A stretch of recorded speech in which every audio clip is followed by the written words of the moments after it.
of this magnificent novel.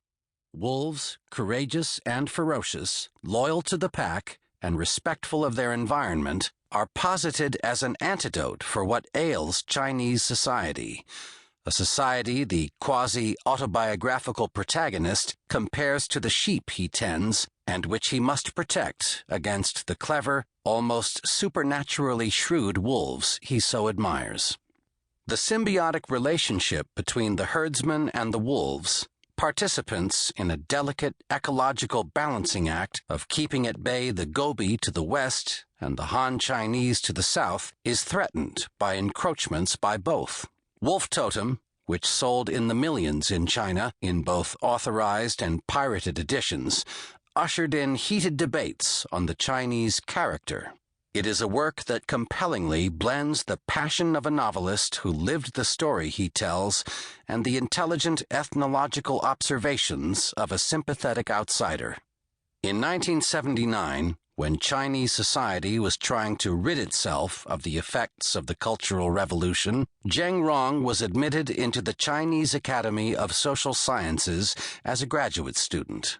In 1988, Jiang Rong, who had become a political scientist attached to Beijing University, began writing this novel, obsessed with a story that had stayed with him for nearly 20 years. 6 years later, it was finished and instantly became a runaway bestseller. In the translation of Wolf Totem, I've been aided by several people.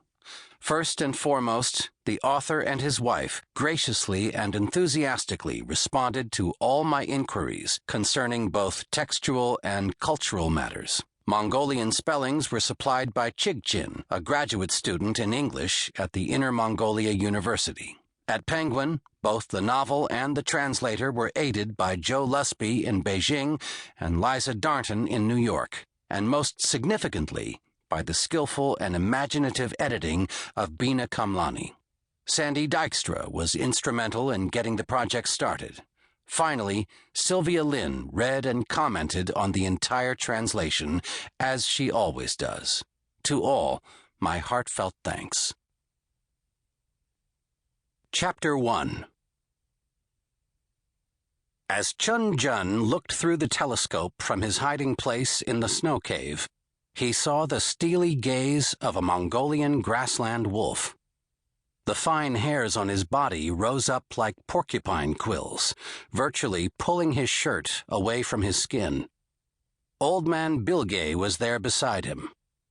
This time, Chen did not feel as if his soul had been driven out of his body, but sweat oozed from his pores. He had been on the grassland 2 years, but still had not lost his fear of Mongolian wolves, especially in packs. Now he was face to face with a large pack, deep in the mountains, far from camp, his misty breath quivering in the air. Neither he nor Bilge was armed. No rifles, no knives, no lasso poles, not even something as simple as a pair of metal stirrups. All they had were 2 herding clubs, and if the wolves picked up their scent, their sky burial would come early. Chen exhaled nervously as he turned to look at the old man, who was watching the wolf encirclement through the other telescope.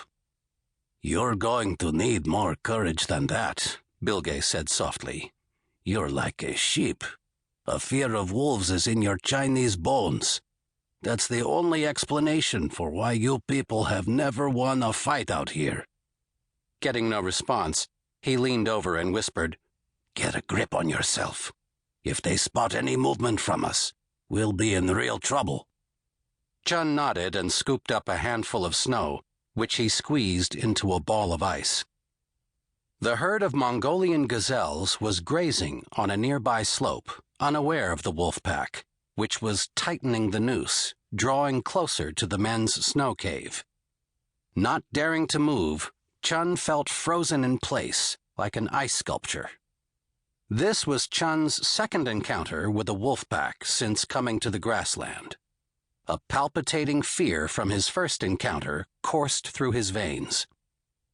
2 years earlier, in late November, he had arrived in the border region pasture as a production team member from Beijing. Snow covered the